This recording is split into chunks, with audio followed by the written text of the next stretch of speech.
বেগম জিয়া খুবই সংকটাপন্ন অবস্থায় আছেন, আমরা সবাই জানি।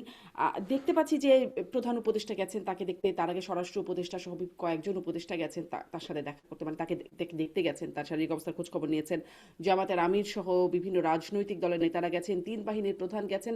আমি আসলে ডাক্তার জাহিদ আপনার কাছ থেকে শুরুতে জানতে চাই, আপনি একজন চিকিৎসকও সেই হিসাবে যদি একটু বলেন যে তিনি কি এই অবস্থায় আছেন? মানে হয় না যে রোগীকে দেখতে গেলে রোগী একটু খুশি হন, এই অবস্থায় কি আছেন যে তিনি আসলে খুশি হবেন এত মানুষ তাকে দেখতে যাচ্ছেন?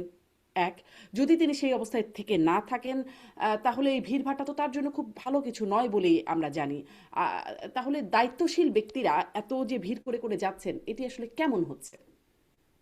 ধন্যবাদ। আমি ধারণা করি খুব বেশি মানুষকে ওনার কাছ পর্যন্ত যেতে দেওয়া হচ্ছে না, খুব হাতে হুম। গোনা কয়েকজন।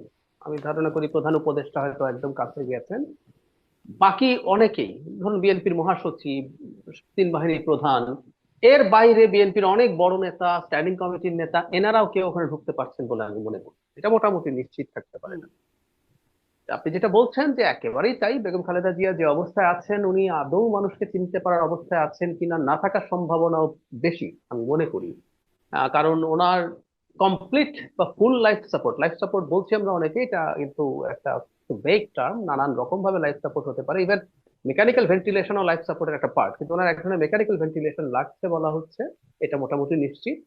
ওনার ওষুধ রেসপন্ড করছে, কিন্তু তার মানে এই না যে তিনি আসলে চিনতে পারছেন, দেখতে পারছেন না। কিন্তু যেটা দাঁড়ায় আসলে বাংলাদেশের মতো দেশের প্রেক্ষাপটে এটা হয় যে আপনি একটা অসুস্থ মানুষকে দেখতে যান, তার জন্য দোয়া করেন, কাছে যাওয়ার চেষ্টা করেন, এরকম।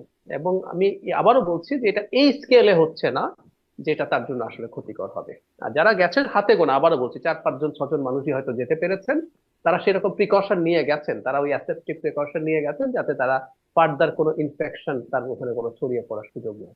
হুম, যারা গেছেন তারা মানে যথেষ্ট ব্যবস্থা নিয়ে গেছেন, সে কিন্তু প্রস্তুত, হ্যাঁ সে আ- প্রস্তুত। আমি প্রস্তুতি নিয়ে গেছেন। আমি আসলে এই প্রশ্ন করছিলাম যে এই যাওয়াটার মাত্র কতটা, শুধু তো বেগম জিয়াই না, আমরা জানি বেগম জিয়ার জন্য তার মানে কেবিনগুলো খালি করা হয়েছে ওই ফ্লোরের। শুধু তো বেগম জিয়া না, ওখানে আরো অনেক ব্যক্তি আছেন, অসুস্থ রোগী আছেন। এই যে একটা পরিস্থিতি তৈরি করা হচ্ছে, এটি আসলে মানে আমি এইটাই জিজ্ঞাসা করছিলাম, এটা কি দায়িত্বশীল একটা অবস্থা তৈরি হচ্ছে? আমাদের দায়িত্বশীল ব্যক্তিরা আছেন, রাষ্ট্রের মুরব্বীরা, মাথারা যাচ্ছেন, এটা কি দায়িত্বশীল মানে ভূমিকা এখানে পালন এখানে করে? একটা ব্যাপার একটু বলি। বিশেষ করে ওনাকে যখন এসএসএফ এর নিরাপত্তা দেওয়ার সিদ্ধান্ত হয়েছে, তখন আমি যদিও নিশ্চিত নই এই নিরাপত্তা সিদ্ধান্তটা কেন নিয়েছে, আমি হুম। বিট কনফিউজ যে হুম। তার কি আসলে এই ধরনের কোনো থ্রেট থাকার কথা আছে কিনা। কিন্তু যখনই SSF হবে তখন আসলে কত একদম প্রেসক্রাইব মেজার্স আছে, আশপাশে কে থাকতে পারবে, কে থাকতে পারবে না, কি পরিস্থিতি, এগুলো কতগুলো একদম স্পেসিফিক হিসাব আছে, সেটার ধারাবাহিকতা হিসেবে এটা করা হচ্ছে। এবং আমি আপনার সাথে একমত যে এখানে সাধারণ রোগীদের সমস্যা হচ্ছে, কোনো সন্দেহ নাই। ওই হসপিটালে আরো রোগীরা আছে, এটা কোনোভাবেই কোনো ভালো কিছু না। আবার আমরা বাংলাদেশ তো, মানে বাংলাদেশ হঠাৎ করে যে আর সব দেশের মতো খুবই অ্যালার্ট হয়ে যাবে, খুবই সতর্ক হয়ে যাবে। যেমন আমি আমার এক্সপিরিয়েন্স আপনাকে শেয়ার করি। বিশেষ করে সার্জারি পেশেন্টদের তো মানে ইনফেকশনের ঝুঁকি থাকে হুম। সবসময়। মানে সার্জারি ওয়ার্ড গুলোতে বা পরবর্তীতে ইভেন পার্সোনালি আমরা দেখেছি যে আত্মীয় স্বজন, কাছের মানুষ, তাদেরকে আমরা বলেছি যে আপনারা যত কম আসবেন তার ইনফেকশনের ঝুঁকি তত কম থাকবে।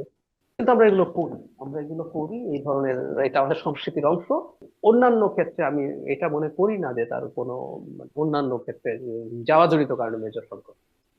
জি, ডাক্তার জাহিদুর রহমান, আপনাকে অনেক ধন্যবাদ। মানে আর একটা কথা একটু প্রশাসনের বলে সবাই তো রাখি, খুব দায়িত্বশীল। এটা জি। একটু বলে রাখা ভালো, সেটা হচ্ছে ধরুন প্রধান উপদেষ্টা গেলেন না, উনি যদি না যান দেখা যাবে এটা নিয়েও এক ধরনের কথাবার্তা তৈরি হতে পারে। এগুলো সবই হিসাব করতে হয়। মানে হুম। তখন বলবো তার কি বিএনপির প্রতি বিরাগ আছে কিনা, আর এইরকম একজন নেত্রীর এই খারাপ অবস্থা উনি দেখতে যাননি, তো উনিও একটু বিপদেই আছেন নিশ্চয়ই। মানে হুম। আমি ইউনূসের কথা বলছি। সবাই আসলে কথাবার্তার একটা প্রয়োজনীয়তা অনুভব করেও হয়তো যাওয়া। আমি ব্যারিস্টার ফুয়াদ, আপনার কাছ থেকেও একটু এটি জানতে চাই, আপনি কি এই এই যাওয়া, দেখতে যাওয়াটাকে দায়িত্বশীল মনে করেন কিনা, এর বিকল্প করা যেত কিনা? কারণ নিশ্চয়ই মানুষের প্রাণ, শুধু বেগম জিয়া না, বেগম জিয়া তো আছেন বটেই গুরুত্বপূর্ণ ব্যক্তি, তাছাড়া আরও ব্যক্তি আছে। ছোট্ট করে যদি বলেন, আপনার কাছ থেকে আমি ভিভিআইপি বা এসএসএফ নিয়োজিত করার বিষয়টাও একটু শুনতে চাইবো। ধন্যবাদ। প্রথম কথা হচ্ছে যে অন্য দেশ সবার মতোই আমরা সবাই বেগম জিয়ার আরোগ্য কামনা করছি, দোয়া করছি যেন উনি দ্রুত সুস্থ হয়ে পরিবারের কাছে, দেশের মানুষের কাছে ফিরে আসেন। দ্বিতীয় কথা হচ্ছে যে জাহিদ ভাই যেটা বলেছেন যে কালচারালি একটা রিয়েলিটি আছে আর কি। আমরা যারা লম্বা সময় দেশের বাইরে ছিলাম, আপনার হাসপাতালে ওইখানকার জায়গাতেও আমরা দেখেছি আর কি যে আমরা যখন এশিয়ানরা হাসপাতালে ভর্তি হইতাম অথবা আমাদের হুম পরিচিত জনরা ভর্তি হইতো, পুরো হাসপাতাল ম্যানেজমেন্ট বিরক্ত হয়ে যাইত। কারণ আমাদের এত আত্মীয় স্বজন যায়, প্রতিদিন রাত ভিজিটিং আওয়ার মানে না, রান্না করা খাবার দাবার নিয়ে যায়, এক একজন এক এক রকম করে গল্প গুজব সবাই মিলে পুরো কেবিনটাকে একটা সোশ্যালাইজেশনের জায়গা বানায় দেয় আর কি। ওয়ার্ড টোয়ার্ড যেগুলো হুম থাকে, ডক্টরস এর যে হাইজিন রুল টুল আছে এগুলো মানে না।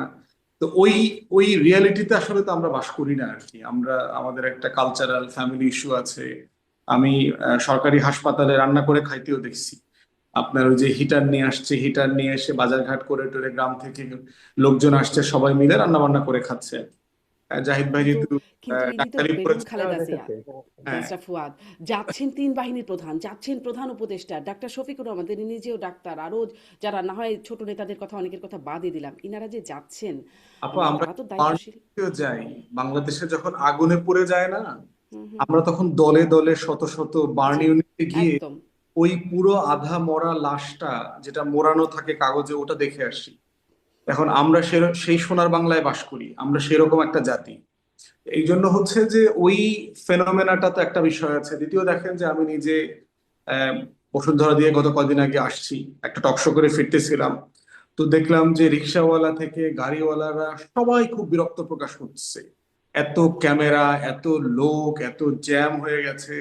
আমি পার্সোনালি জানি দুই একজন রোগী হাসপাতাল ট্রাস্ট চেঞ্জ করে ফেলছে, হুম কারণ আসা যাওয়া মিলায়ে আপনার টোটাল ম্যানেজমেন্ট অপারেশনে হচ্ছে, বাধাগ্রস্ত হচ্ছে। বিএনপি কিন্তু দলের পক্ষ থেকেও নেতাকর্মী থেকে শুরু করে দেশবাসীকে রিকোয়েস্ট করছে আপনারা এখানে না আসেন, ভিড় না করেন, কিন্তু এটা তো মানা হচ্ছে না। তো এই সব রিয়েলিটির মধ্যেই আমরা বাস করতেছি আর কি। মানে এটা এখন আপনি সিম্পলি না হলে ভালো হইতো, এটা তো ফ্যামিলির একটা প্রাইভেসির ব্যাপার আছে, যে হুম আসলে ফ্যামিলি কিভাবে দেখে, এই সময়টা তারা কিভাবে কাটাচ্ছে।